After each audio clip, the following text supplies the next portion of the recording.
Bonjour, bonjour Eva Mer, vous êtes chargée de recherche à l'IRD, lauréate du prix de thèse 2020 décerné par l'Institut océanographique de Monaco et membre également du conseil scientifique de ce même institut.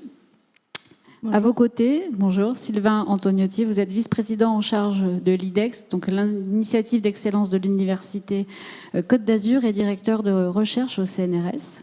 Merci d'être avec nous. Et Denis Allemand, directeur scientifique du Centre scientifique de Monaco, conseiller de la Fondation Albert II et professeur des universités. Merci à tous les trois d'être avec nous pour parler effectivement d'un sujet qui a été un fil rouge finalement depuis hier, c'est la diplomatie scientifique. Le GIEC a commencé peut-être à porter cette parole, en tout cas peut-être auprès du plus grand public. Aujourd'hui, il y a l'Assemblée générale des Nations Unies à New York. Dans quelques mois, il y aura donc l'UNOC. Peut-être première question, est-ce que de votre point de vue, la diplomatie scientifique aujourd'hui a plus de résonance qu'il y a quelques années?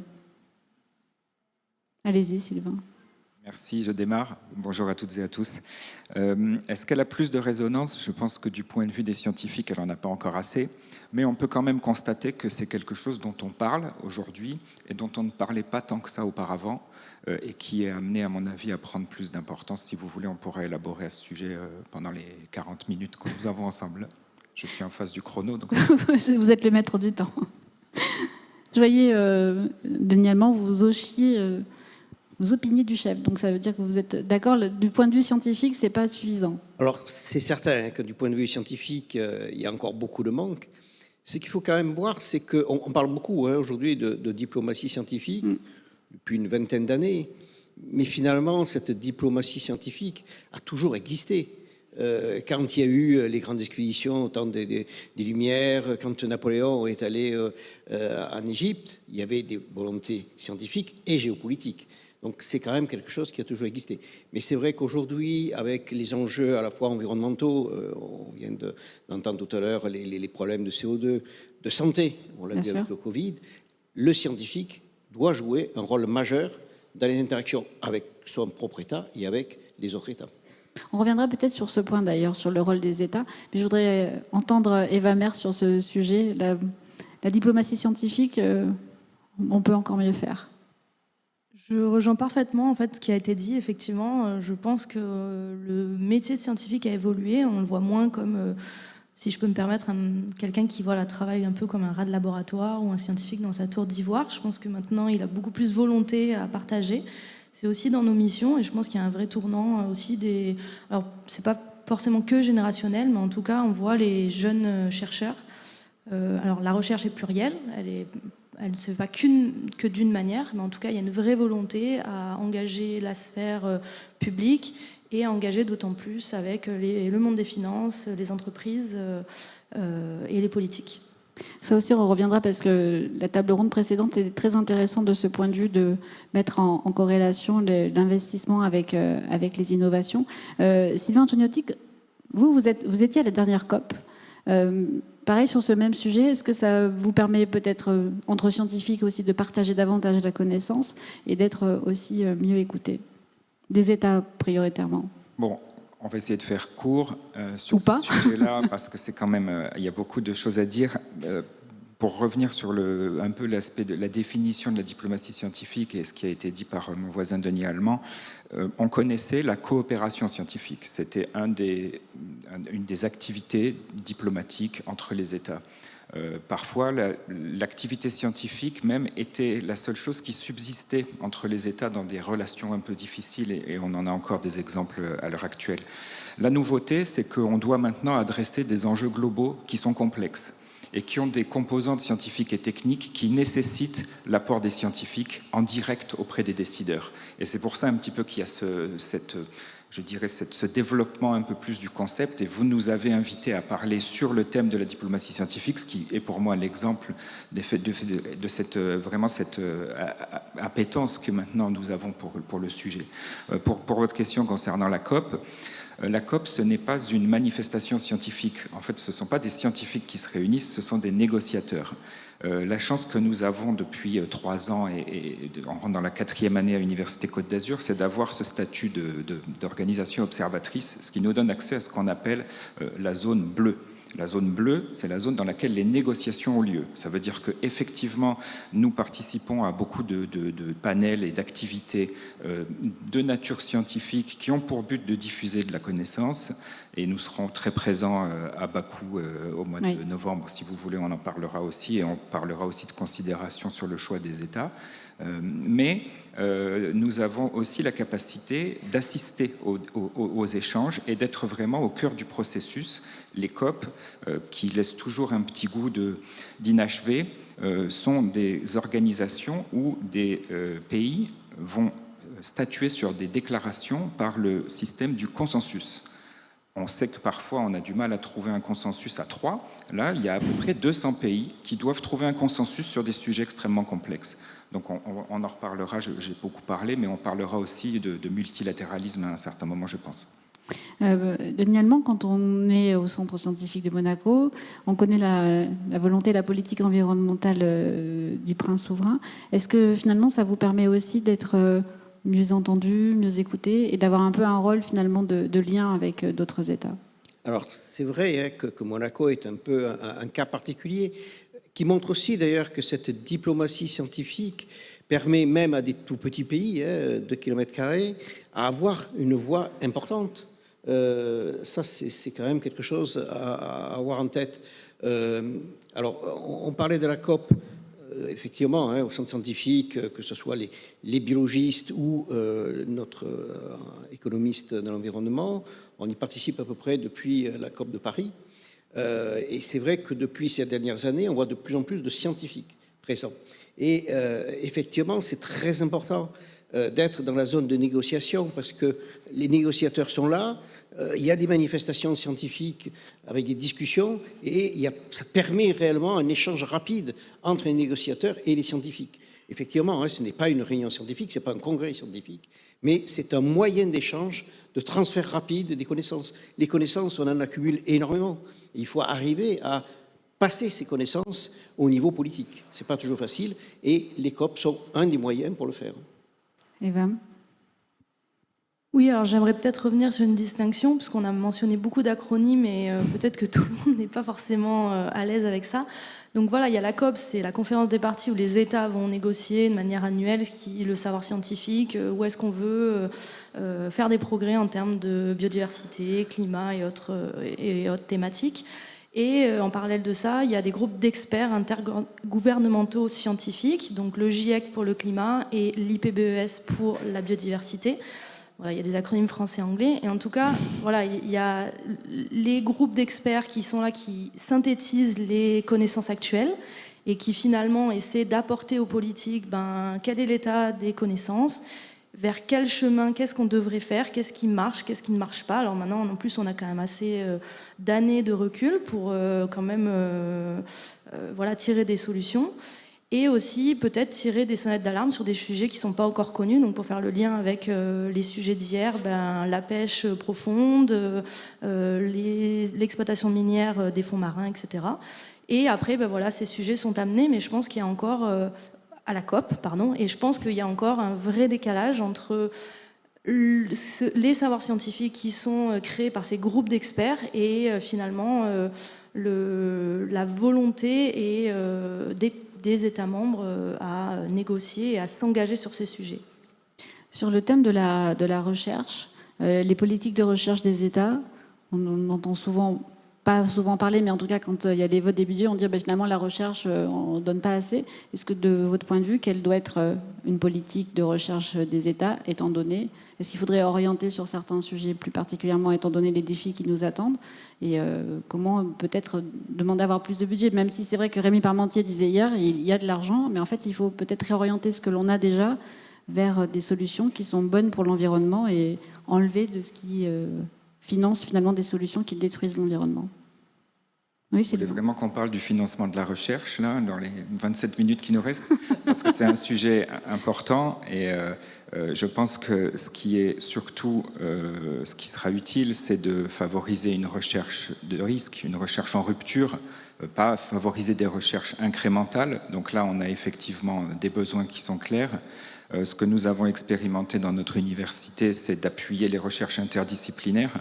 Les grandes questions du type du changement climatique et de tout ce qui peut être relié à ça, parce qu'aujourd'hui, on fait un focus sur le changement climatique, nous sommes au Nice Climate Summit, mais tout ça, ça télescope avec d'autres problématiques du développement durable. Si on va chercher dans la liste des Nations Unies des objectifs du développement durable, on voit qu'il n'y en a pas qu'un, il y en a 17, il y en a beaucoup qui fonctionnent ensemble. Les océans sont un groupe à part. C'est bien de le rappeler, effectivement. Et pour adresser ces problématiques globales, on doit travailler en équipe, interdisciplinaire, on doit travailler parfois dans la transdisciplinarité, c'est-à-dire être capable collectivement de réinventer ces méthodologies de travail, ces méthodologies scientifiques, ces corpus de connaissances pour véritablement adresser un objectif complexe, et le changement climatique en est le meilleur exemple. Eva ou Denis? Eva, oui, allez-y. Juste, c'est vraiment important ce qui vient d'être dit. La transdisciplinarité, il y a encore 20 ans, les différentes disciplines travaillaient chacune de son côté en silo. Aujourd'hui, il est impossible de faire un projet un peu ambitieux, européen ou autre, dans ces domaines-là en tout cas, sans qu'il y ait plusieurs disciplines. Alors, pas plusieurs disciplines de la biologie, souvent c'était le cas, mais d'autres disciplines, les sciences humaines, d'économie, du droit. Ça, c'est vraiment quelque chose qui a émergé ces, disons, 10-15 dernières années. Et maintenant, les équipes sont vraiment des équipes transdisciplinaires, ce qui n'est pas facile toujours à gérer, mais qui est vraiment important et qui se fait de plus en plus. Et ben. Voilà, pour la petite anecdote, donc moi j'ai un poste de chercheur depuis 1 an et j'ai été recrutée en section interdisciplinaire. Donc il y a vraiment une volonté finalement de décloisonner les disciplines des sciences, parce qu'elles sont plurielles.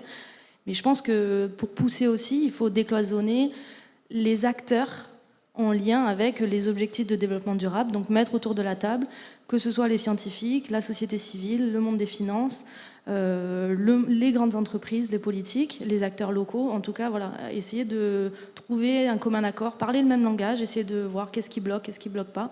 Et je pense que là, il y a des grandes opportunités et c'est dans l'air du temps, mais c'est encore un petit peu difficile à prendre finalement cette mixité et cette pluralité. Tout à l'heure, il y avait donc un représentant du fonds Pulse de CMA-CGM. Les fonds comme ça qui sont très ciblés sur ces problématiques de climat plus globalement et pas que l'océan. Est-ce que ça veut dire que peut-être des initiatives peuvent être plus vite mises autour de la table plutôt que des acteurs institutionnels, Sylvain ou Eva? Je pense que là, ce qui a été dit, c'est très important, c'est la pluralité. C'est ce que j'ai introduit un peu plus tôt en parlant de multilatéralisme. Il faut que tout le monde soit assis autour de la table pour régler un problème de cette ampleur-là. Ça se fait avec le monde économique, ça se fait avec le monde scientifique, ça se fait avec les décideurs, ça se fait avec les citoyens. Et il y a même une 5e composante de ça, c'est l'environnement. En fait, des fois, on regarde comme étant une partie à 5. Donc oui, c'est très important. Aujourd'hui, on a un sentiment paradoxal qui était exprimé par notre ami Jean-Pierre Gattuso auparavant sur le fait que la science est derrière l'industrie sur certains sujets. Mais moi, j'ai envie de dire aussi qu'il y a énormément de connaissances scientifiques qui ne sont pas exploitées à l'heure actuelle. Donc, on a une problématique de circuit de diffusion de l'information, de la connaissance. On doit aller plus vite sur les stratégies d'innovation. On a des capacités très importantes dans notre pays, et en particulier sur notre magnifique territoire de la Côte d'Azur, avec des compétences, des expertises. On a beaucoup d'initiatives de création d'entreprises dans le périmètre de l'université et de nos partenaires académiques. Et on doit aller plus loin dans les partenariats de ce type. D'ailleurs, j'invite le monsieur du fonds à venir. Xavier Bendel, je ne sais pas s'il est encore là. Après la matinée. Et on lui parlera de tout ce que nous faisons en matière d'innovation de façon collective. Je parle aussi au nom des collègues de l'IRD qui font partie de notre périmètre de l'initiative d'excellence, le Centre scientifique de Monaco avec lequel nous avons un laboratoire international associé. Donc voilà, on pourrait en parler très, très longtemps. Oui, bien sûr. Juste pour rebondir effectivement sur la table ronde précédente, Jean-Pierre Gattuso a parlé du carbone bleu, qui est un moyen de décarbonation. Ça, c'est vraiment un exemple typique du rôle majeur de la science dans la diplomatie. On ne peut pas imaginer un diplomate discuter de ces problèmes-là sans la connaissance scientifique derrière, sans les scientifiques derrière. Eva ? Complètement d'accord. Voilà. Plus d'espace pour mélanger les acteurs et en tout cas ouvrir la discussion. Parce qu'il y a énormément d'opportunités. Oui.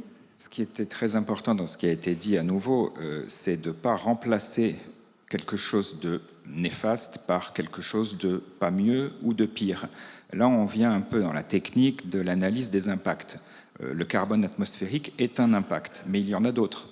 Donc si on ne se focalise que sur le carbone atmosphérique, on va peut-être trouver une solution qui va éventuellement mitiger ce problème-là, mais qui va créer d'autres problématiques. Si on veut passer au tout électrique, on a une problématique d'accès aux éléments chimiques qui sont nécessaires pour construire les matériaux qu'on va utiliser ensuite dans les véhicules ou dans le stockage de l'énergie. Ça veut dire passer par une industrie minière, passer par de l'extraction, et c'est pas sans poser d'autres difficultés sur d'autres critères d'impact que le carbone. Ça a été assez évoqué hier par la Fondation de la mer et son directeur général Alexandre Diachini qui expliquait effectivement toute cette problématique.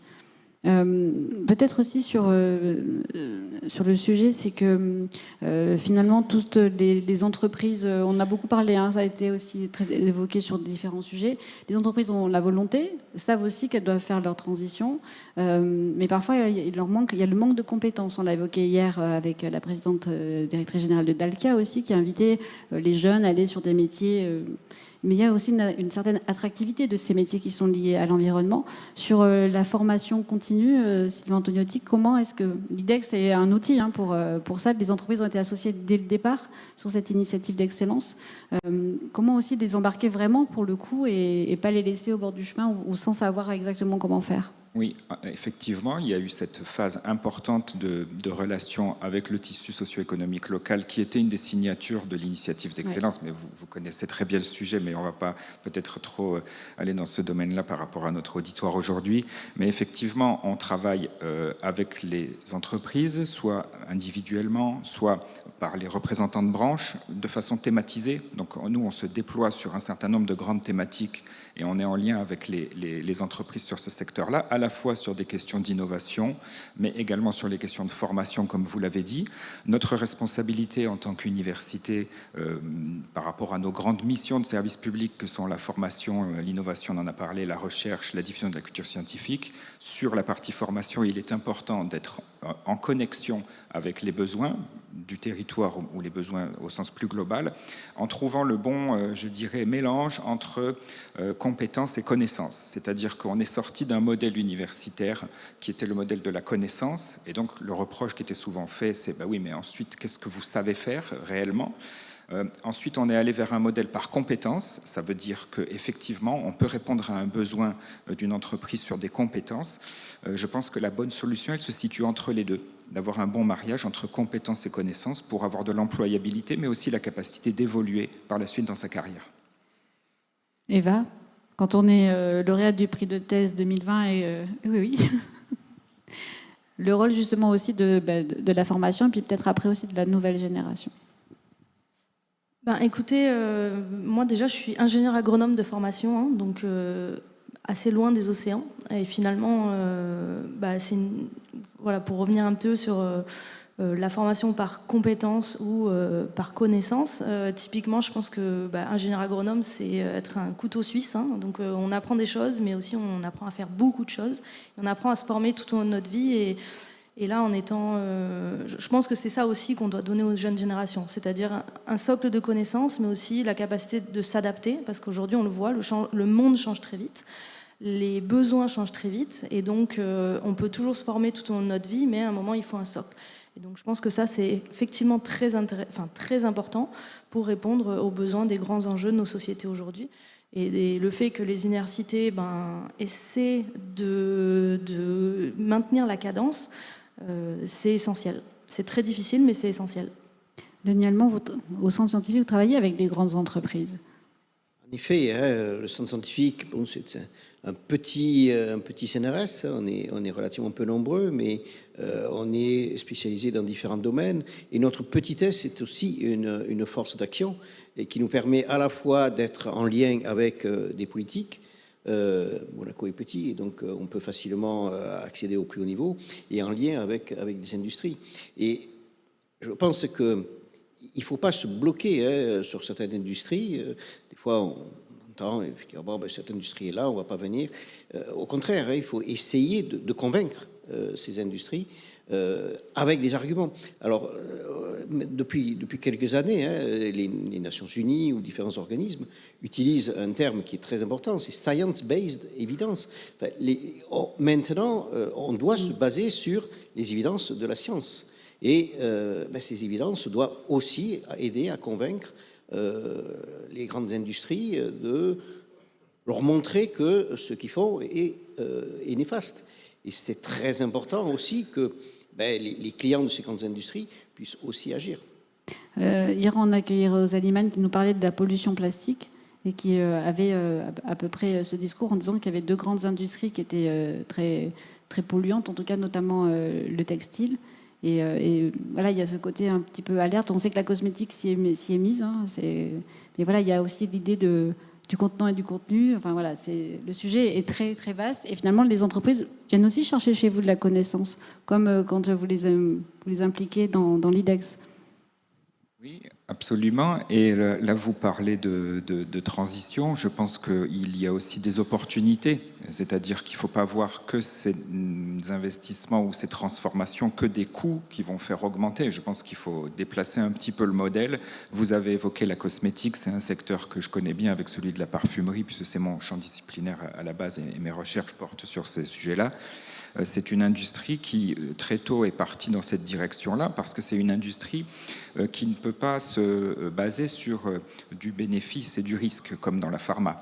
La cosmétique, le parfum, c'est du bien-être. Donc, c'est de la trivialité. Donc, il n'est pas question qu'il y ait un prix à payer, sur la santé évidemment, mais aussi un coût environnemental. Et c'est un secteur qui se transforme actuellement énormément dans ce domaine-là et qui, en fait, offre des opportunités d'innovation, des opportunités de transformation.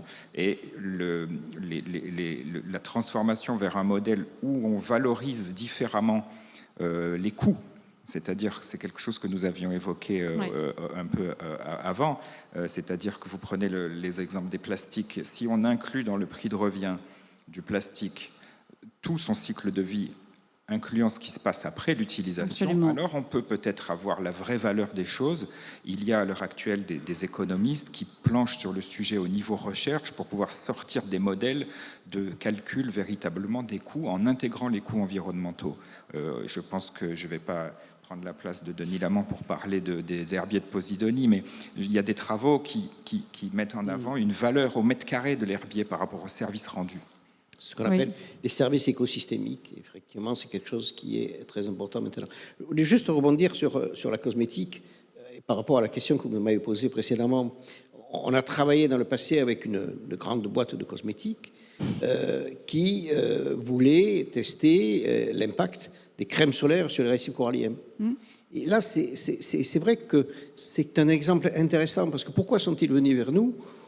Peut-être par un souci environnemental, mais surtout parce que leurs clients leur demandaient ça. Donc vous voyez, tout à l'heure, on parlait de l'importance des clients, ça peut être des clients d'une banque, des clients d'une boîte de cosmétiques. L'importance de quand vous allez acheter votre produit, si vous ne l'achetez plus, croyez-moi, les industries ont changé. Et là, ça a été vraiment le cas. Oui, allez-y. Je pense que peut-être parmi l'audience, il y a des gens qui ont eu cette petite application, on flashait le code barre et en fait on avait un indice, est-ce que c'est bien, pas bien pour notre santé, quelle alternative si le produit est pas bien. Donc effectivement il y a une vraie prise de conscience et finalement c'est remonté vers des consommateurs jusqu'aux industriels, parce que des gens qui se sont tournés vers d'autres produits parce que des produits d'une compagnie A ne répondaient pas à leurs attentes. Donc effectivement, ça doit aller dans les deux sens. Il y a de plus en plus de prise de conscience des consommateurs dans la vie de tous les jours et des entreprises qui ont envie aussi d'anticiper un petit peu ces changements. Oui, parce que finalement, ça inverse un petit peu le modèle. C'est-à-dire que ce n'est plus l'entreprise qui propose un produit et le consommateur achète, mais le consommateur demande un produit et c'est l'industriel qui doit s'adapter à cette demande.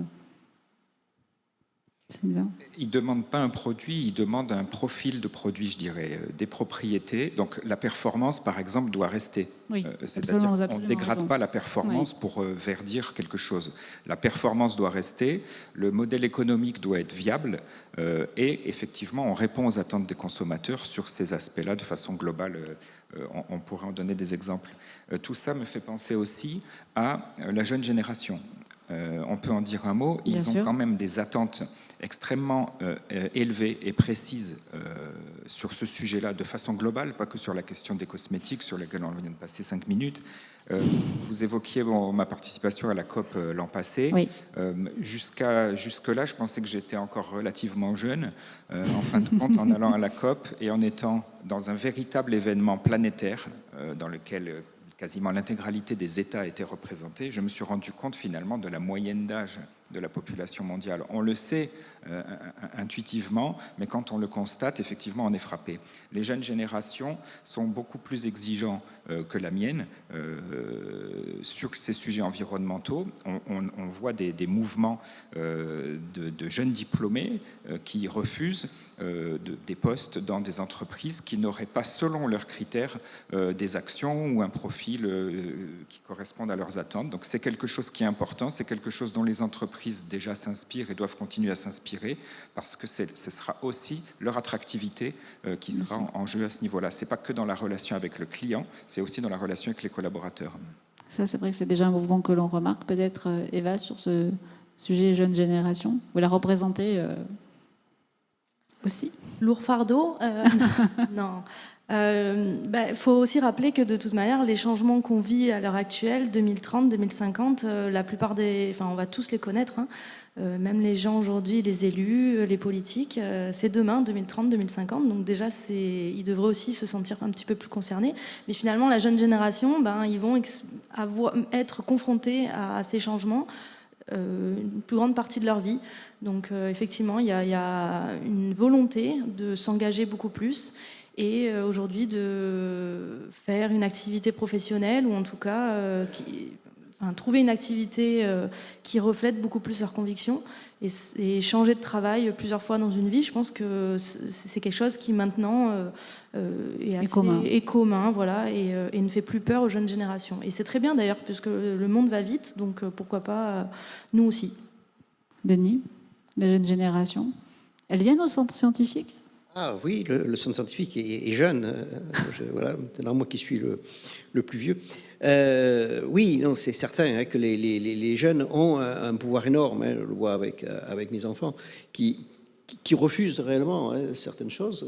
Moi, je continue à prendre, quand c'est indispensable, l'avion. Mes enfants ne le prennent plus. Donc ça, c'est effectivement, les jeunes sont une voix importante. Je voulais juste, parce que je vois que le temps passe, mentionner un autre rôle de la diplomatie scientifique, et pour en revenir un petit peu à ce terme-là, mentionné au tout début, mais qui me semble très important et qui n'a été que mentionné, c'est tout ce qui est coopération. La diplomatie scientifique, c'est aussi la coopération.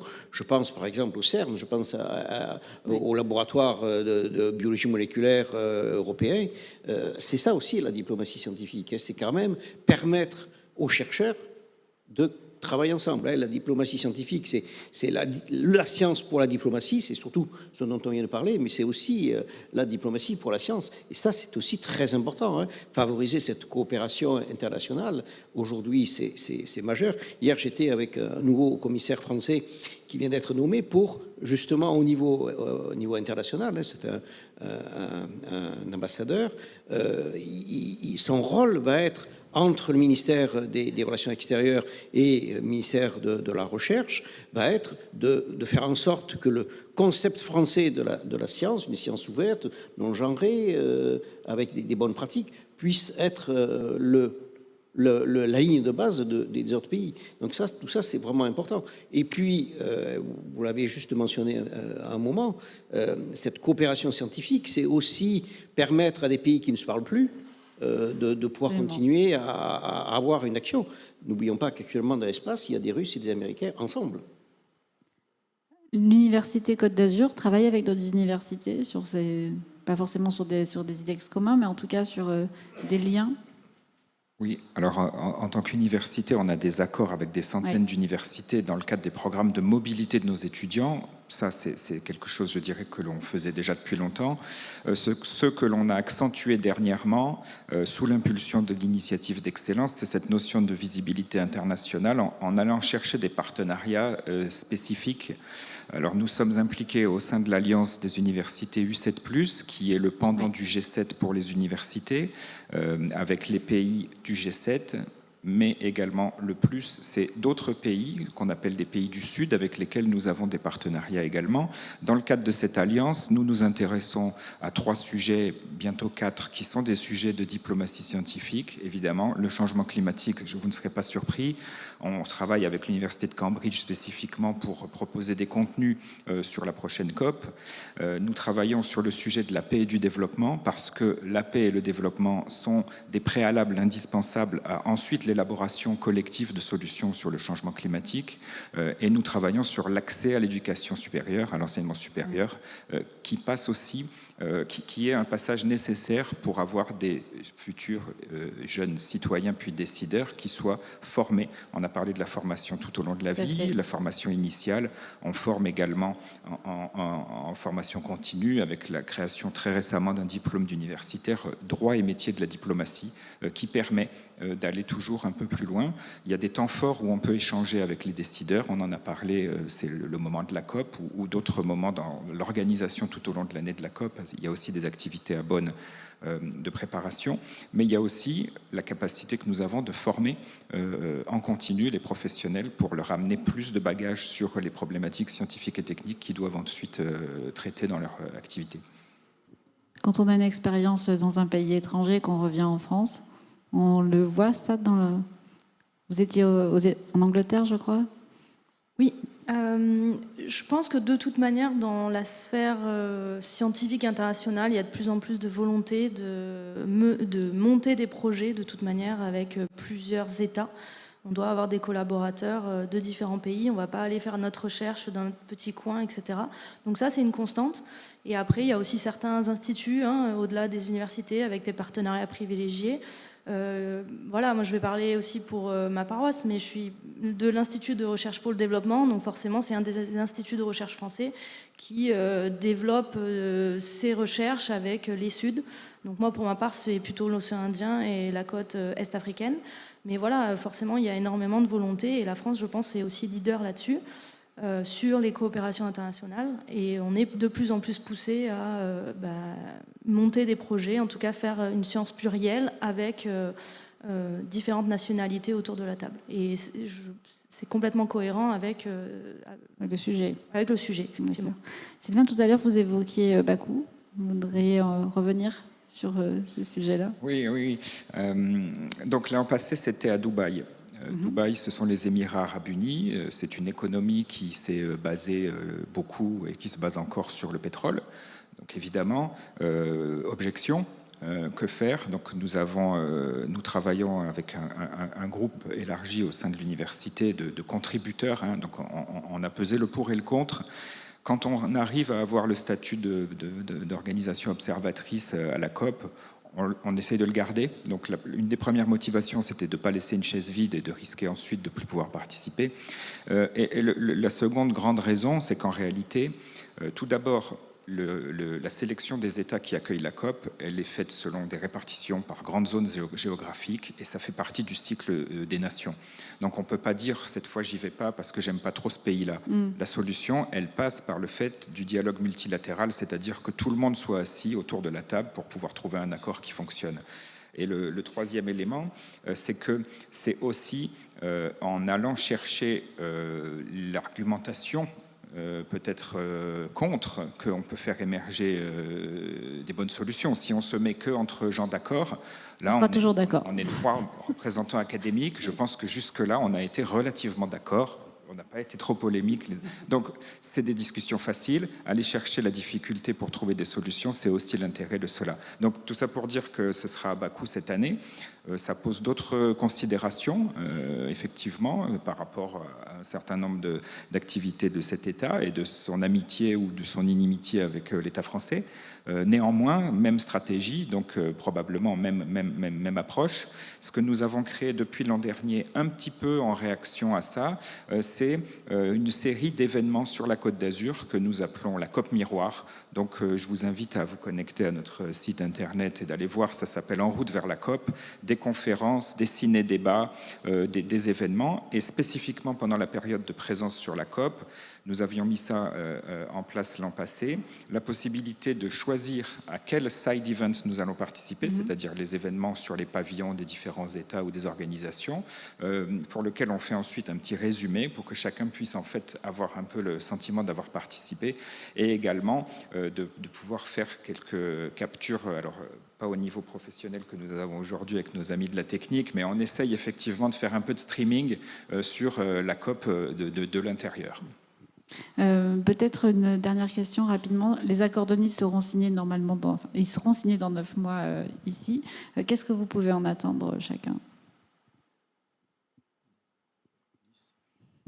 Toujours de cranter un certain nombre de décisions qui... On disait hier qu'il fallait que les accords de Nice soient... Enfin, c'était Olivier Boisdavor qui disait, pardon de vous couper, mais ils doivent être exigeants. Tout ce que l'on fait doit être exigeant et ambitieux parce que ça fait quand même un petit moment qu'on est au courant qu'on va avoir des difficultés et c'est maintenant qu'on se précipite pour trouver des solutions.